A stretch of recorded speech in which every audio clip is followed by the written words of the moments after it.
Olá, meus amigos do canal Classe de Professores. É sempre uma alegria cumprimentá-los. Estamos hoje com a lição de número 11, Missão em Favor dos Não Alcançados, a parte 2 agora. E na história da mulher Cirofenícia, lá de Lucas, de Mateus, melhor dizendo, capítulo 15, nós temos alguns ensinamentos de Jesus. E esse é o tema dessa semana. Esses ensinos versam sobre como trabalhar com pessoas não alcançadas pelo Evangelho de Cristo em cidades, mas também em cidades difíceis, cidades secularizadas, cidades cheias de preconceito.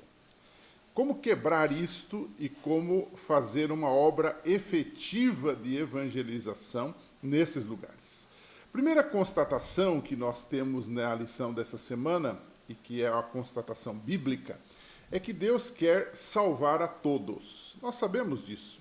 Sem barreiras, sem preconceitos.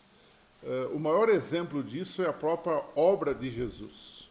Uma ocasião, Jesus, que estava bem circunscrito à Palestina, à Galiléia, à Judéia, ele resolve sair, talvez para nos dar uma lição de que o Evangelho precisa ser pregado em todos os lugares, mesmo nos mais difíceis, mais inóspitos, mais resistentes também. E ele sai e ele faz uma viagem com seus discípulos para uma região não muito distante, mas que ficava além da Galiléia, além dos limites aos quais ele estava acostumado a pregar, ensinar e curar. E o que temos então? A Bíblia diz em Mateus 15, verso 21, que Jesus foi à região de Tiro e Sidom. Esta região era uma região próspera, ela tinha palácios luxuosos, mercados, tinha portos cheios de embarcações naquela época, mas era uma região pagã, uma região que não adorava o Deus verdadeiro e tinha lá seus usos e costumes contrários à palavra de Deus. Se você está lembrado, se você puxar pela memória, vai voltar para os livros de 1 Reis, capítulo 5, por exemplo, que fala de acordos comerciais que os hebreus fizeram com os sidônios, ou o pessoal da região de Sidom, né? Também, se você vai para 1 Reis, capítulo 11, você vai achar ali algo muito interessante e triste ao mesmo tempo. Salomão, o rei Salomão, se uniu em casamento com muitas mulheres estrangeiras. Nós conhecemos essa história de sobejo. E a Bíblia diz que ele se uniu com mulheres desta região de Sidom, né? E essas mulheres, diz a Bíblia, lhe perverteram o coração. Tudo isto, essa união por casamento, essa união comercial, de interesses políticos e econômicos, fez com que o povo de Israel assimilasse também, pela própria proximidade, os costumes daquele povo, um pouco até da religião daquele povo. O próprio Salomão foi levado à idolatria. Vejam bem, que situação, né? Então, isso criou uma certa antipatia dos judeus, especialmente da época de Jesus, quanto a esse tipo de gente. Realmente deveriam ter algumas precauções com esse pessoal lá. Agora, além disso, você tem Salomão, por exemplo, adorando Astarote, que era a deusa dos sidônios, e Moloque, que era um repulsivo deus dos amonitas, né? Mas Jesus, e aqui está a grande lição, Jesus, ele não desconhecia esses fatos, mas ao mesmo tempo ele sabia que aquela gente, que aquele povo precisava de salvação. E aí essa é a postura nossa também. Muitas vezes, por raiva da sociedade secularizada, por ódio das imoralidades, por tanta coisa, a gente se fecha num gueto, se fecha numa redoma, né, numa bolha, como costumeiramente falamos, e nós não expandimos a pregação do Evangelho. O nosso preconceito é maior do que o preconceito deles para conosco. Então, você tem aqui um caso bem interessante e paradigmático. Jesus não se envolve com os pecados de Tiro e Sidom, mas Jesus vai até lá e oferece a graça, a salvação. ele iniciou, alguns autores dizem, né, uma missão urbana intercultural sem preconceito. E então, lá ele, que já havia começado seu ministério, dá atenção também a uma parcela extremamente importante da sociedade na época dele, e hoje muito mais, que são as cidades, né?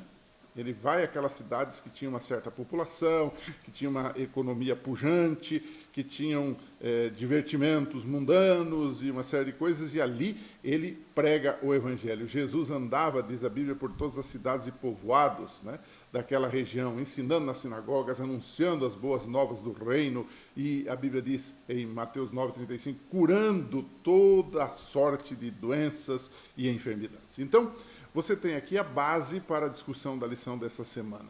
Agora, como foi o exemplo de Jesus? Eu chamaria isso de o segundo bloco da nossa lição, né? O exemplo de Jesus. Na região de Sidom, Jesus se encontrou com uma mulher cananeia, que era, na verdade, uma mulher grega nascida na região da Fenícia, que era na Síria, segundo Marcos 7, 24 a 30.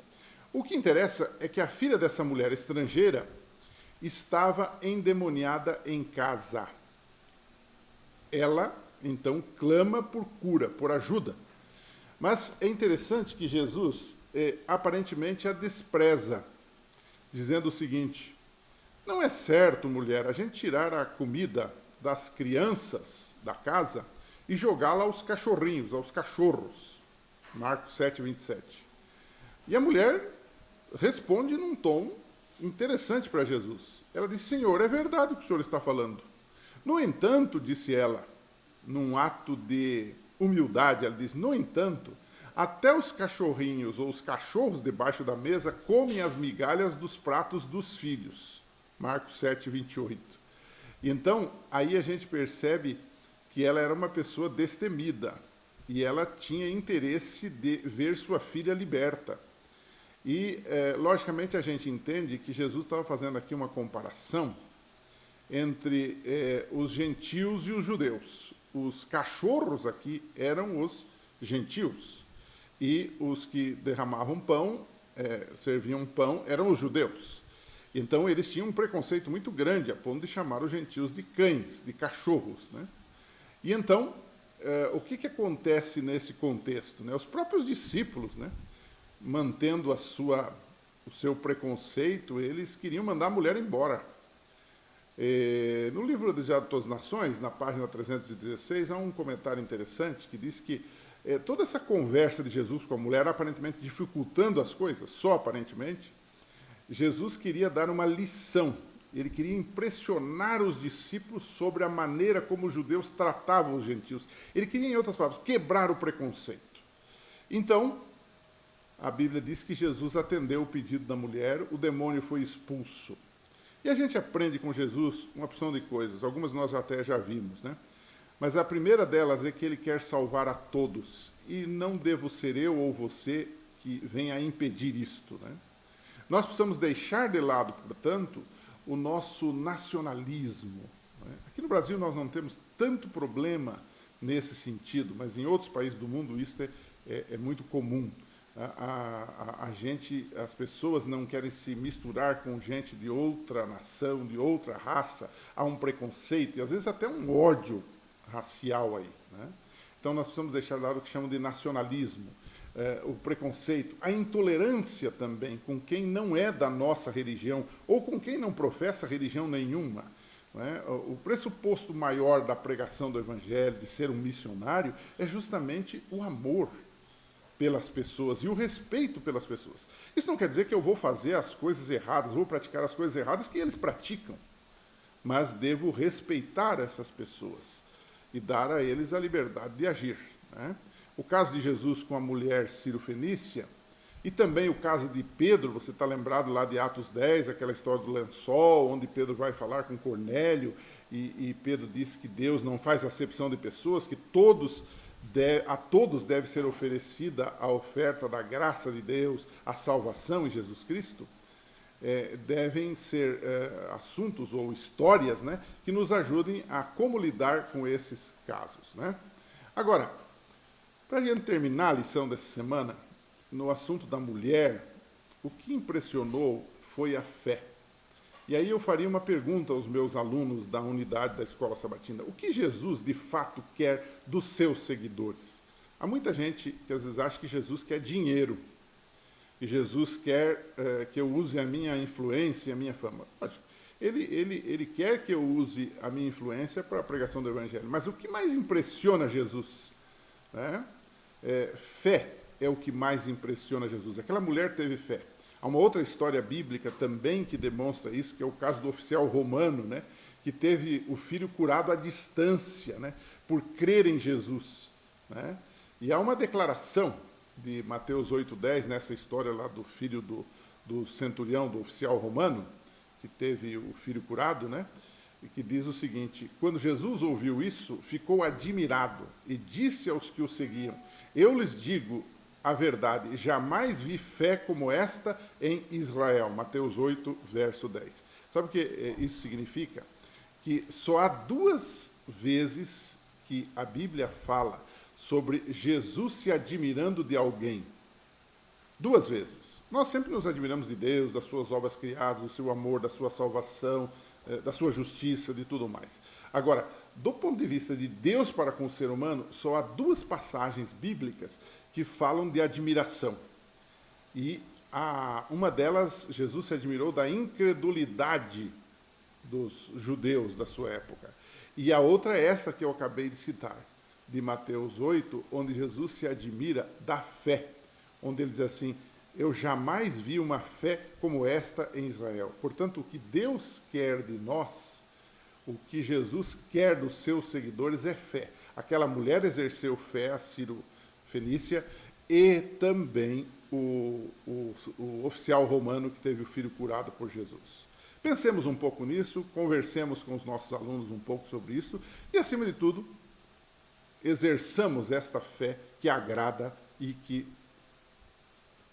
faz com que Jesus nos admire. Que Deus abençoe você. Na semana que vem, se Ele permitir, estaremos de volta com a lição de número 12, então. Um abraço e até lá.